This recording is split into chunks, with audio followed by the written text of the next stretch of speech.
Ontario's main party leaders are still pushing for your vote now with only 2 days left until E-Day. It's really creeping up on us. PC leader Doug Ford will hold a news conference in Ottawa this morning and head to Mississauga later today. Ford released his platform yesterday. It contains $40 billion worth of promises, but doesn't include the cost of a tunnel to go under the 401. NDP leader Marit Stiles is starting her day in London before making stops in Cambridge and Waterloo on her way back to Toronto.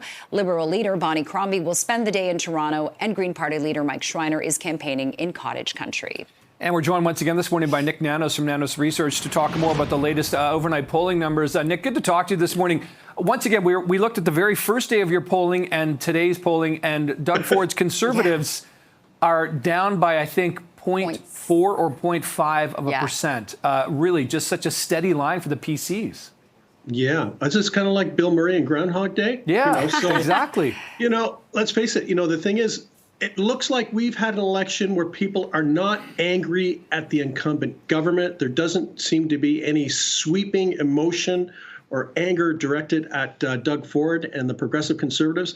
As a result, what we're seeing is, the PCs, they're at 45, Liberals are at 29, NDP 19.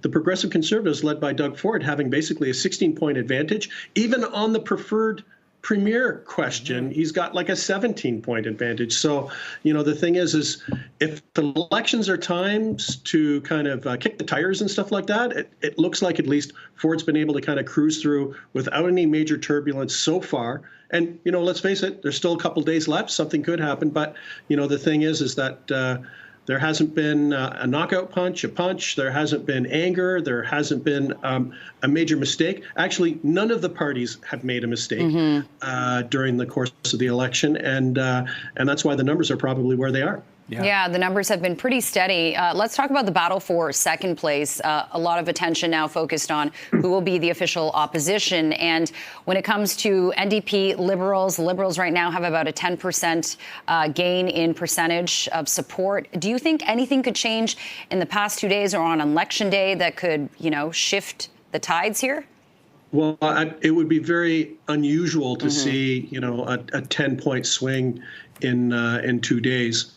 I think the big thing to watch right now is, will the PC advantage increase or diminish in the next couple of days? For the Liberals, Crombie's in Toronto. That's where she needs to be because, that's ground zero for the Liberals in terms of their core base. And, for Stiles, swinging into London makes sense, and through Cambridge and back into the Hamilton, Niagara area. And I think for Doug Ford, being in Ottawa probably makes sense because when you get outside of the downtown in Ottawa and you get into the greater Ottawa area, that's really good for the Progressive Conservatives.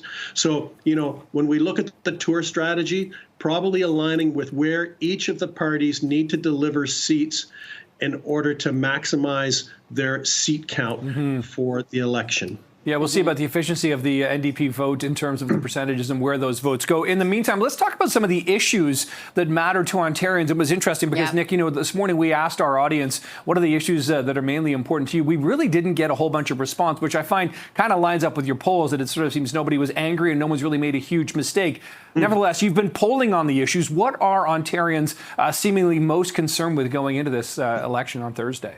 Well, we did a different kind of question that we haven't asked before. We actually asked about kind of the political situation and asked what was more important, the provincial election, the federal election, Trump in his actions against Canada. And we asked Ontarians to ask, which of those was the most important to them.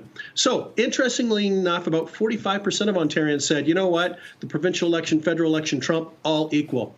However, the kicker here is that when we take all are equal, the top response in terms of importance was the federal election at 27%. The second one was Trump at 19%, and only 6% of Ontarians exclusively said the provincial election was the most important thing. And I think that's probably because when they're thinking of the federal election and Donald Trump, there's a lot more uncertainty in terms of the outcome and what it might mean. While when we're looking at the provincial election, there's probably a sense that the Progressive Conservatives will win. No one knows how big or small their victory might be, but that there's a sense that Doug Ford and the Progressive Conservatives are really quite likely to form a government again. Yeah, and we heard from Bank of Canada Governor Tiffany Macklem say that if the tariffs do go ahead, we're in a lot of trouble. So.